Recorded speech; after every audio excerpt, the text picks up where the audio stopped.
Okay, for the sake of time, it is 10:31. I want to respect all of your schedules. Okay, so good morning, Youth Development Advocates, and welcome to our second session of Java with James. Our objective in these sessions are to provide a space for mentoring professionals such as across Washington to convene, discuss problems we may be experiencing, share solutions to mitigate the impacts of COVID-19, and provide training for mentors and mentoring programs. Today, we are joined by our very own board chair, Harriette Bryant, to hear more about OurGEMS and their accomplishments leading up to the Linda Gabriel Human Rights Awards for an organization in 2020. If anyone has any questions they would like to ask, drop them in the chat box below, and we will answer them near the end. And with that, I pass the microphone to Mentor Washington's Executive Director, James Miles. Thanks, Vic. Greetings, everyone. Welcome to Java with James. I'm James Miles, he, him pronouns, calling in from the lands of the coastal Salish, particularly Duwamish. I'm lucky enough to be able to live, work, play, have fun on this land, but acknowledging that that is borrowed land. So, Harriette Bryant. Let me tell you a story about Harriette Bryant. Harriette Bryant's a wonderful human being that I met several months ago when I came on board at Mentor Washington. Not only is she our board chair, but she's also runs OurGEMS, the premier source to empower girls to reach their fullest potential by building the permanent skills and resources that cannot be taken away. What a powerful, powerful mission statement. So Harriette, how are you? I am good. How are you? Good, good. There's more stories that will come out, but I just wanted to get a little entree. So, Harriette, tell us about yourself. How'd you get into this work? Yeah. All right. So here we go. So again, I'm Harriette Bryant, and I live in Kitsap County in East Bremerton. I know Robin. Robin is a good friend of mine. We're retired military, and I serve on many boards. I stopped counting after a while. Again, I'm currently the board chair for the Mentor Washington Board of Directors. I also am the chair of the Olympic College Board of Trustees and the chair of the YWCA of Kitsap County. So those are the three that I chair, along with the others that I serve on. Thank you, James. I have received several awards throughout my time in Kitsap. And at 21, she's only 21. How'd she do this? Yeah, I live in an amazing community. I am co-founder of OurGEMS, Our Girls Empowered Through Mentoring and Service, and I'm a partner with Bryant Collins Consulting Group, LLC, where all of our trainings come out of. OurGEMS is actually a nonprofit that is actually served by all volunteers. We have no staff. So, wow. How'd I get into this work? Yeah. Well, I started in 2008. I had a couple of good community friends that were mentoring in one of the middle schools. They were mentoring boys. And so the girls wanted some female mentors. And so I was approached, and we went into this middle school in Ridgetop Middle School at the time. It was a junior high at the time. And so we started mentoring with about 9 girls, which was really fun. I went in with some colleagues, and these colleagues, they stayed with us for a whole year. And after that first year, you know, mentoring your first year is a challenge. It's hard because you're learning, you're growing, you're building relationships. And so that first year was a little tough because we didn't really have those relationships that we needed to make a good go at it. And so by the end of the year, my colleagues decided, well, this is a lot of work. This is hard work. I don't know if I want to continue. So I was kind of left there by myself. And so what happened was at one time I had invited a good friend of mine that was, she was on the Bremerton School District board, and she was the president, and she was terming out. And so I looked at her and I said, hey, can you come in and share your career and what you do with the girls? And she said, sure. And so at the end of that presentation, I told her, I said, look, you're getting ready to term off. I got first dibs on you. You have no daughters. I need you. And so she started laughing. She said, yeah, you're right. I only have a son, so I would love to have some daughters. And so she came on board, and I got another one of my good friends that was a fashion designer, a chef, and a photographer. And she came on board. And so here we are today. We're all three co-founders of OurGEMS. We're our own board of directors, and it's just been a joy ever since. Going into that first year, you know, the girls were, you know, it's where you say, oh man, they were a piece of work. That's what some people would say, because we didn't, like I said, we didn't have that relationship. And so we sent them, we didn't actually send them, we invited them to a big event, the Women of Achievement Awards, and they had no manners, you know. They were disrespectful to their teachers who was escorting them and all this stuff. And we thought, oh boy, we've got some work to do. And so we set them down at the end of that school year and we asked them, is this something that you would like to continue? You know, and we told them that we're here for you, but we need your cooperation and your participation and your willingness to learn. And they said yes. And so those 9 girls, we still have them today. We got them in 8th grade, and they are 25. That's amazing. They come back. We call them our OGs, our old gems. So they come back and give back to the younger ones that are coming up behind them. So, so that's kind of how we got started. So I can tell you a little bit more about GEMS. Let me tell you a little bit more about GEMS. Please do, yes. We actually recruit young ladies from age 9 to 25. So we start out in 4th grade. We actually started, like I said, we started in 8th grade, where for some reason we started going backwards. So we did 6th grade, then 5th grade, now we're at 4th grade. So now we're committed to these young ladies for 8 to 10 years. Our mentors are committed. We asked them in the beginning to actually commit to, you know, at least 2 years, if not more. And we've had some wonderful mentors join us, and they have been committed from day one. And so that's how we watched them grow. We actually provide over 200 hours of mentoring to each one of our mentees. We take a team approach. We don't do individual mentors. We don't mentor individually. We have a team approach. So we could be in a room with about 40 young ladies, and it probably would be about 4 or 5 mentors in that room with us. And so which gives us the one that's doing the training, that gives her, she can focus on her area. The others could focus on the other areas. If you see something going on in the classroom, someone can come in not having a good day. Another mentor would be able to recognize that. We make sure that we come in with snacks. We pass out snacks, we get them signed in, and then we start our day with a positive. Starting a day with a positive makes a big difference, because what it does, it sets the atmosphere. Because, you know, you can think of 50 million negative things that's going on in your life, but it's going to take you a minute or two to think about something positive. So by the time you've heard 25, 30 positives, it has already set the atmosphere, and it's already changed your mindset to say, you know what, I can do this. I can have a good day. And so that's why we start out with positives. We give them space to explore and voice concerns about issues affecting their lives. We give them skills that are acquired that assist them in dealing with challenges they may first face in the future. And we also mentor a type of leadership training that fosters compassion. We teach them empathy, genuine concern for the welfare of others, and coming back and giving back to their community. So that's amazing. Through our mentoring program, we promote self-esteem and the value of graduation. So our number one goal is academic success. And the reason that's our number one goal, because we're not an after school or before school program. We're actually in the classrooms. We actually get class time. The teachers and the administrators pull them out of their class to attend our mentor group. And so we promised the teachers that we would support them and help them with academic success. So we celebrate academic success big time. We, even in the 4th grade, we teach them what a GPA is, and that they need a high GPA in order to get a college scholarship, college degree, or even a good career.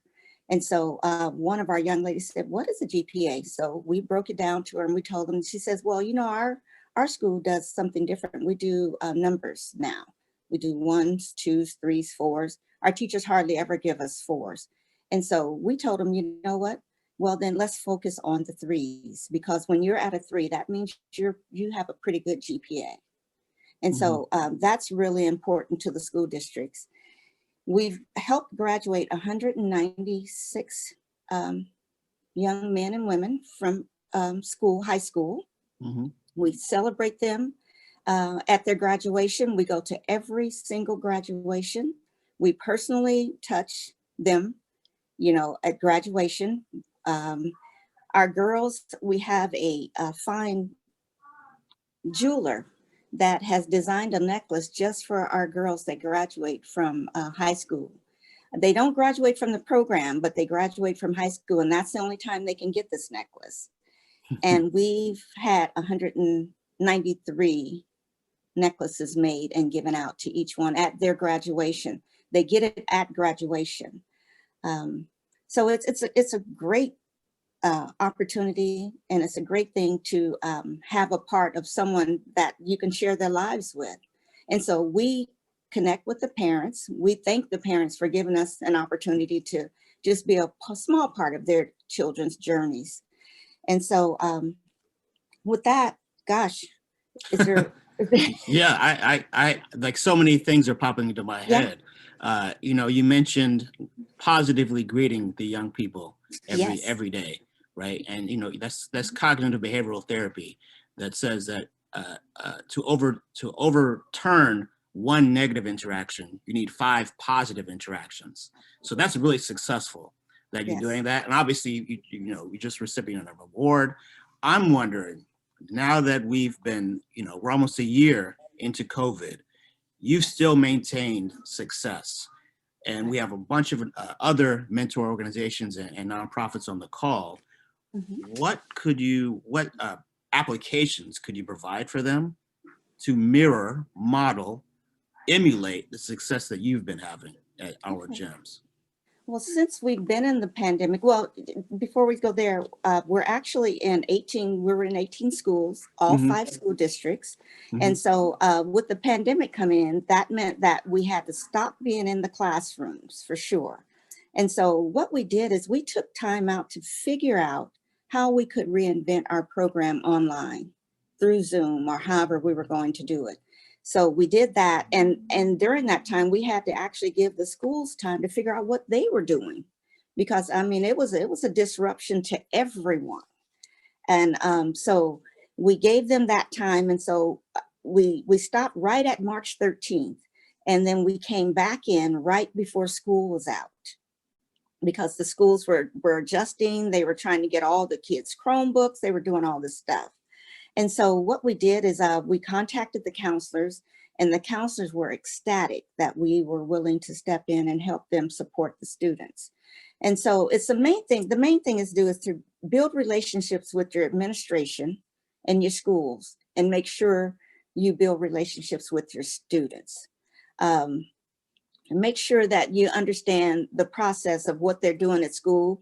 Make sure you know their schedules, because that's important, because, and we have 5 districts here. So we had to look at 5 different school district schedules to figure out where we could fit in. And so after a while, it was really tough. And we found that we needed a lot of encouragement. We needed to give a lot of encouragement. We needed to give a lot of affirmations. We really had to really think about what we were going to teach. And so the first thing out of the box was how to deal with COVID.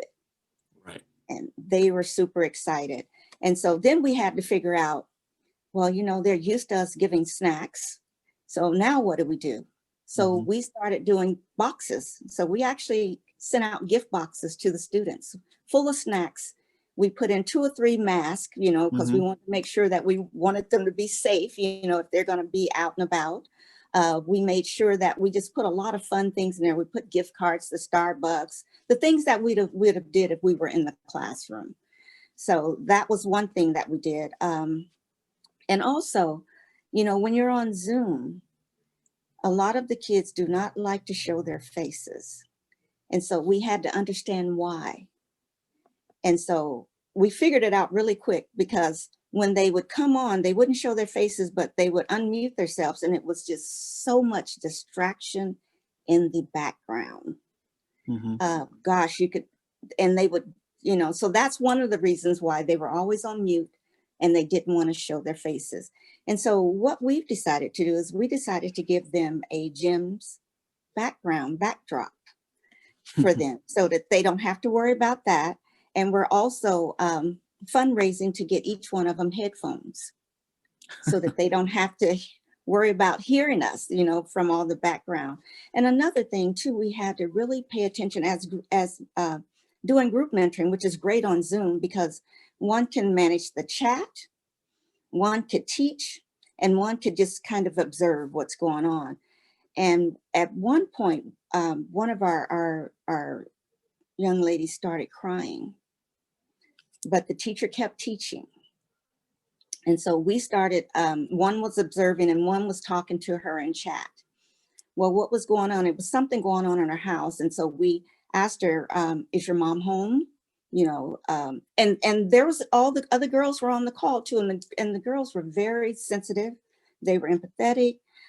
They were telling her it's going to be okay. But through the chat, we were saying, is your mom home? Can we have her phone number? She gave us the phone number. I went off of my video, turned my video off and called mom. And we said, we don't know what's going on. I said, but your daughter's crying, and can you please check on her? And she did not turn her, she had her video on, and we watched her call her mom. And we thought, oh boy, maybe mom let her continue in the program. That mom was so thankful that we took the time to check out what was going on. And it wasn't anything bad going on. It was just, I think something was going on with grandma and grandfather, and, it was real noisy. It wasn't nothing major, but that's what group mentoring does for you. That's how important it is to have somebody else on that call or in the room with you, because that way you can address things and life still goes on. Right. We had one point where one young lady came into the classroom with a hoodie completely over her head. So as the class kept going, someone else stepped outside and tried to figure out what was going on. And so in this pandemic, it's tough. It's tough for all of us. The main thing is Zoom fatigue. You've got to have self-care. How do you self-care? We turn off the Zoom. Yeah. Okay, goodbye. Yeah. And we do. And at the end of our Zoom, we actually talk to each other. We debrief. We talk about what we can do better. And we actually share positives with each other of what we're going to do, what we've done. It's just self-care, and just taking that time when you're not in the classroom, just take the time for yourself. Just debrief and try not to get on Zoom unless you have to. Listen to some good music. Yes. So that self-care is important, because why? Because those mentees are depending on you to be there the next time it's time for them to have their time. That's right. And so, and we're there. And it's so funny. Today I have a class right at this time. And so what I had to do for my mentors, I had to make sure that there was other mentors that were going to be on the call to support the trainer. And so that was my job. And so I felt good. They said, yes, I'll be there. I've got it on my calendar so that I could have a clear conscience and do this with you guys. And so that's how you work together. I love that. So what I hear is, collaboration. That's been very key. You have a great connection with the school districts that you're working with, and a strong team that is unified and works together. Yes. Also based in self-care, right? Like Audre Lorde said, self-care is not self-indulgence. It is self-preservation, and that is an act of political revolution, right? So that what you're doing has been, it's in our bloodlines. It's what we're supposed to be doing, looking out for one another, but also taking care of ourselves. Exactly. So let's talk about that. You have an entire volunteer staff. Yes. How do you keep them engaged, motivated, and acknowledging the Zoom fatigue on Zoom? Yeah. How do I keep them engaged? Well, you know what? It's, you know, when you see all these beautiful faces staring at you and wanting something from you and wanting you to pour into them, you can't do nothing but show up, honestly. Um, we tell them that they are beautiful, they're brilliant. We do all that. And most of our mentors, they love that. They love it. And so they feel like they have something that they can share. They have something that someone else could use. Um, it's encouraging on both ends. For both of us and for us and for them. It's very encouraging. And so what we do is we take care of our mentors. When there's holidays, we celebrate holidays. Christmas, we send out wonderful, beautiful Christmas gifts. We do everything we can to keep them engaged, to keep them wanting to support this program. And we have not had a problem at all. As a matter of fact, one of our male mentors, and we now have boys, the girls, for years, we taught them how to be a lady and how to be a gentleman, which was very important because we wanted them to be able to identify gentlemen. These young men wanted to take our girls to prom. We're like, oh no, you're not ready for our girls. So, and so one of the little guys goes, well, Miss Harriette, can we get a program like this? Because, you know, we want to learn how to be gentlemen. And so the little guy came up to me and I said, well, get 5 of your good friends and we'll start a program for you. He came back to me and he said, it's only 2 of us. It's me and my best friend. And we said, let's do it. Yeah. And so what we did is we started with him. We talked to his school. We talked to their teachers, counselors, and he ended up with 28 young men in that classroom. Oh, wow. And so that's how that started with OurGEMS. And so we taught them how to be a lady and how to be a gentleman. They both got both sides. That was very important because they needed to know how to treat a lady and they needed to know how a lady was to be treated and vice versa. And so finally the girls just said, you know what, now that we know what a gentleman is, can we have some? We said, well, do you have it in your school? And they said, nope, absolutely not. We have no gentlemen in our school. And so that's how we birthed that part. And it's just been an amazing ride. We have a couple of male mentors that are just strong advocates, been with us about 5 years now. Mm-hmm. One is a special agent. He's a detective and his actual work allows him to mentor twice a month. They give him time off of his job to mentor twice a month. And it was so funny because he says, he went to the principal and he says, you know, I have a license to carry. She says, please, sir, can you leave it out in the parking lot? He said, yeah. Well, I'm glad that happened.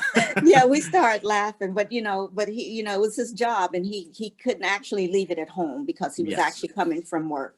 Right. And so she said, and she told him, I really appreciate you sharing that with us. But yes, you can leave it in your glove box locked up. Yeah. And so, and those young men, they love their mentors. They love their mentors. They advocate for them. They touch bases with their coaches. They go to their games. They do all the wonderful things because you don't know who's being raised by a single mom or a single dad, vice versa. And we're not all, and we're diverse on both sides. We're diverse for mentees and we're diverse as our mentors because we wanted them to see people that look like them. Right. When we first started out, they wanted us to do just African-American girls. And we were like, well, that's not the world we live in. That's not the community we live in. So we want them to be able to enjoy each other's culture, understand and respect each other's culture. And so that's why we ended up having a very diverse population. It's just fun. Yeah, that brings back a lot of memories of when I was a preschool teacher and not realizing the impact of being a male preschool teacher, especially for the young kids of color who are not used to seeing a male in that role as an educator. Right. So the importance of diversity, and of representation in the classroom is key. Thank you. So we have to say it, Robin was dancing last night and partying. We have a new administration in office. What do you think this means for the field of mentoring and youth development at large? Oh my gosh. I think it's amazing. I said, you know, because these, believe it or not, these last 4 years have not been happy years. It's caused a lot of chaos and disruption and anxiety, and it just happened. You know, it just happened. We have to respect who is in office. We have to respect who is our president, but we also have to respect where we live and how we deal with, you know, the things that's happening around us. And so we actually asked the young ladies, and I'm going to share what they said real quick. It was really cool about what they thought. And let's see here. I'll show you this one. It was so cool. So we asked them what they thought about, you know, this new administration, and we asked them what they thought about it being our first Black and South Asian American female vice president. And she said, I've been blessed to live in a generation where it is actually doesn't feel that surprising to me, for I feel it's about gosh darn time. That's what one of the girls said. I love that. And so it was pretty cool. And so I think that we have turned the tide. Mm-hmm. We were given some hope. Yes. And I'm excited about that. We have hope now. Before, that was diminished a little bit. Agreed. And so, like I said, you know, I laugh because, you know, when I say Happy New Year, I was telling I was on a trustee meeting, and I told them Happy New Year. And I said, that's my story and I'm sticking to it. You can't tell me anything. That's right. I Yeah. love that. Like, no, Yeah. this will be a Happy New Year. This will be a Happy New Year. I I'm agree. and I'm going to say that throughout the whole 2021. Good. I Yeah. will join you in that statement and that sentiment. Absolutely. Yeah. So yes, we're excited about the new administration. We're excited about we're making history. It's just a lot of good things just came out of yesterday. Mm-hmm. And so that new word is hope. We I have love that. hope now. Yeah. Yeah. Well, speaking of hope, we have a couple questions in the chat, and I want to make sure that they're answered. To confirm, how many mentors are in a group with how many girls and boys for that matter? Okay. At one point, our roster got up to 49 in one classroom. That's how excited everybody was to be in that. And we had 4 mentors in there. It doesn't take a lot, because what it is that when you're teaching them etiquette, you're teaching them manners, you're teaching them respect, you're teaching them academic success, you're teaching them all this stuff. They want that. Mm-hmm. They want what they can't get anywhere else. Sometimes they can't get that at home. And so for us to give them a voice, they have to respect each other. We are building sisterhoods and brotherhoods, so they have to respect each other. So it's not hard at all. Actually, it's great. It's very stressful when there's only one person in a room with a bunch of, think about a teacher, you know, when a teacher's in a classroom, our teachers are stressed to the max. I mean, they have a paraeducator in there, but you know, it's not the same. But when you got 2 or 3 in the room and someone has an issue, it's not disrupting the class, it's actually taking it to another level where someone else can deal with it and things can still go on. Right. No, that's great. Thank you. And do you work in concert with the teachers in the school building? You know, We do. 49 students, 4 mentors, and 1 classroom teacher. Is that how it works? No? We do not, because we want them to have a voice, because sometimes our conversations talk about what's going on in the classroom, what's going on in the school, how are you being treated?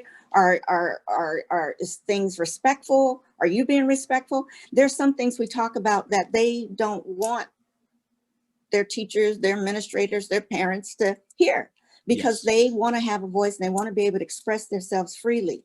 We explain to them this is a safe space. Mm-hmm. You know, but we actually tell them we are mandated reporters, just so you know, that's straight out the box. If we hear anything that we feel is going to threaten anything that goes on with you or anything that's uncomfortable, know that we're going to report it. But other than that, it's a safe space. You are free to speak your voice. We're here to support you. Awesome. Thank you. Mm-hmm. Can you tell us how you've talked about this. How do you keep mentors engaged? Do you have any specific ways, something that these people on the line can take with them? Yes, training, good training to be a great mentor. That's the key, because you've got to know your boundaries. There are boundaries. You got to know that you're a mandated reporter. You've got to be able to present very well. You've got to know, there's a lot of things that you can learn as a mentor. And so that's how we keep them engaged, by giving them good training. And so our Bryant Collins Consulting Group, LLC, that's where most of our training comes out of. That's our for-profit. So the actual school district actually contracted with us to train all of their mentors and their volunteers. We train Rotary members, we train seroptimists, community partners, and we train our mentors. And so training is key. That's great. I mean, we of course think training is key as well, right? We have our effective elements of practice, Yeah. our consulting, we have a training coming up. I did that for a living for many years before moving here. There's nothing more important than well-structured, human-centered training. Right. Can you tell us what is required time for a mentor to be with their mentee, and how often do they get together? Is it twice a month, like the FBI agent or special agent, I should say? Yeah. Yeah, actually, in one of our school districts, our Bremerton School District, we have a lot of low-income students there. And so that district needed extra help. And believe it or not, that is one of our best districts. That is one of our best districts. When you talk about that district and you go out to our other 4 or 5 districts, the teachers and the administrators have came from Bremerton School District, but because it's in a low-income area, they have a lot of low-income students, everybody tend to want to go to another district. And so what we did is we gave them every single week, because we wanted to make sure that we were pouring into these students to be highly successful students. And so we seen them every week for an hour. They gave us an hour of time every single week. And we were just there for them. And believe it or not, our last class, not this, the class before the pandemic, we had 14 seniors in that group, and every last one of them walked across that stage. That was important to us. That's fantastic. Yeah. That's fantastic. And how are the youth selected? Is it like the young man that said, "Hey, I want to be, I need this too," or? You know what? At first, we asked for those students that were didn't have any social skills. They may have been new to the area. We didn't want them to just give us students that were not doing well. We wanted a mixture so that they could help each other, because we were a sisterhood and a brotherhood. So if we got one that is just extremely brilliant, but have no social skills, we wanted that person. And so they started this. We actually connect with the counselors. The counselors recommend and refer to our groups. And then after a while, it was word of mouth, and then it was siblings. I think we're probably into our 3rd generation of siblings now. Oh, wow. And so it's great. We had one young lady that's in college now, and she had a younger sister that was 10 years younger than her. She said her sister could not wait till she got to middle school. She was so super excited, because the elementary schools we're in, we were not in the elementary schools in her district. And so, that's, I love this. I have 2 questions. I'm going to mix them up or to combine them. Sure. 1, what additional training do you have for tribal youth or military youth? And 2, would you be willing to share said training? Actually, when you say share, we do trainings. I don't know if we give out our training materials, but it is a for-profit. That's right. Right, exactly. And so we have to support that some kind of way. But what we do for military, it's no different than what we do for anybody else, because we're a military town. Yes. And most of our students are military already. And so when they leave and their families go somewhere else, they move away, we tell them, once a gem, you're always a gem. You're always welcome to come back wherever you are and be a part of this program. And that's what they do. We had one military family that moved to San Diego. Well, we still stayed connected with them. We went to their graduation. We did it all. So we stay connected. So they can be a gym as long as they want, or gent as long as they want. So it's not a problem. And then for the tribal, that's actually where our elementary schools were. So we had an elementary school full of tribal students. So they get the same treatment. It's no different, because we don't want anyone to segregate themselves from each other. We want them to come together and be together as a community, and to respect each other and to respect each other's cultures. Got it. Just two more questions. One, how do you recruit mentors? How do we recruit mentors? By word of mouth. Oh my gosh, we get someone and we sell them this program like it's no tomorrow. And how we get them is by the stories that we tell. They love the stories of our students. They love how we give back to the students, and they think it's a great thing, because most of the time, our mentors, some of them don't have children in their homes. It's a way of doing things and having something to do that is meaningful. Everybody wants to encourage somebody.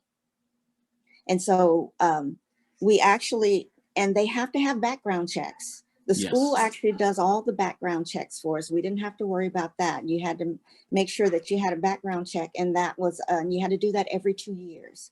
So we have to keep our background checks up to date. And also we didn't want to do the one-on-ones, because we wanted to protect not only the student or the youth or the mentee, but also our mentors. Yes. And so therefore, we teach them there's boundaries. You don't give your mentees your cell phone numbers. You don't give your mentees money. You don't do any of those things. And so after we got the training, they said, I like this. We can do this. And so that's how we were able to keep our mentees. And they love the fact that we follow them throughout their journey, and we don't give up on them. Yeah. Yeah. If you're looking to recruit mentors, anyone to call, Vic, can you put in our link to find mentors in your neighborhood, and maybe even our effective elemental practice link too? Sure. Thank you. Absolutely. Final question, Harriette, and thank you for joining us, and thank you everyone for participating. How long did it take to establish a relationship with the schools in the 4 districts, and how do you maintain those relationships? I think that's another question I should add to that. Okay. Well, what we did is we started out talking with the counselors.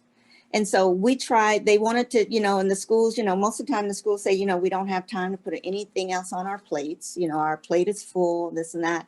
And so what we did is we said, okay, well, let's just make this a pilot program and see where we go with this. And so that's what we did with that very first school. We came in as a pilot program to see how it worked. And we were actually right after school. And at that time, we had bus service. We had activity buses, so we didn't have to worry about that. Well, eventually the activity buses went away. And so we asked them, was it possible if we could move up into a class time? And what we would do is we would guarantee them that we would really work on academic success. And we would work on behaviors. We would work on manners. We would work on skills. We would work on respect. We would work on all those things that a teacher looks for in a classroom. And it worked. And so as we did those nine actually, by the time they got to ninth grade, the high schools were taking 9th graders. So that took us from 1 middle school up into 2 actual high schools. And so now we were in 3 schools. And so we still kept it as a pilot program, and we talked with the counselors, we talked with the administrators, and we did presentations to the principals and the superintendents. Wow. That's really that how a small kernel can grow into a full ear of corn. Yes. Strange metaphor, but exactly. Yeah, exactly. I love that. And so by word of mouth, the other schools started hearing about our program. As a matter of fact, I just got an email saying, I heard about OurGEMS. My daughter needs your support. What can I do to get her in? So the first thing we say is, what school are you in? And then with this pandemic, this is the great thing about it. At the end of the year, we would actually do a big, huge celebration where we'd bring all of the girls under one roof, because being in 18 schools, they wanted to meet each other. And we figured out how could we do that? So one of our seniors said, let's do a red carpet event because we would love to meet each other. And that's what we did. And we brought her back as a guest speaker. She was valedictorian for her graduating class. So she was actually our guest speaker. And she told the story about how she wanted to have this wonderful event. And we did it. As a matter of fact, we have a Leadership Kits app. It's a group that builds leaders. And they have to do community projects. And they chose us as a project to kick off our first event. And so we brought about 200 young ladies under one roof. We celebrated them. We gave out awards. We gave awards for high achievement, athletic awards. We gave out about 10 awards and they loved it. And so now with the pandemic, we're not able to do that. And so what we do is we combine the classes now. So we don't have just one school on the Zoom. We have about 3 or 4 different schools on the Zoom, and they love it because now they're meeting people in different areas what they probably never dreamed that they would meet. So they became friends outside of their school and at other schools as well. I love it. Thank you so much, Harriette, for joining us. You're Thank you, welcome. everyone, for participating. If we'll be doing these every month. I think next month we'll be talking about creativity and the arts within mentorship. So look for that. Recording will be on the website. Thank you, Vic. OurGEMS.org is also in the chat. So please check them out. They're a great organization. And we look forward to seeing you next one. Have a lovely day after inauguration. Absolutely. Thank you for inviting me, James. You're amazing. Good to see Anytime. you, Robin. Yeah. Thank you all. All right. Take care. Yeah. Bye. Take care, everyone. Bye-bye. Bye. Be well. Bye.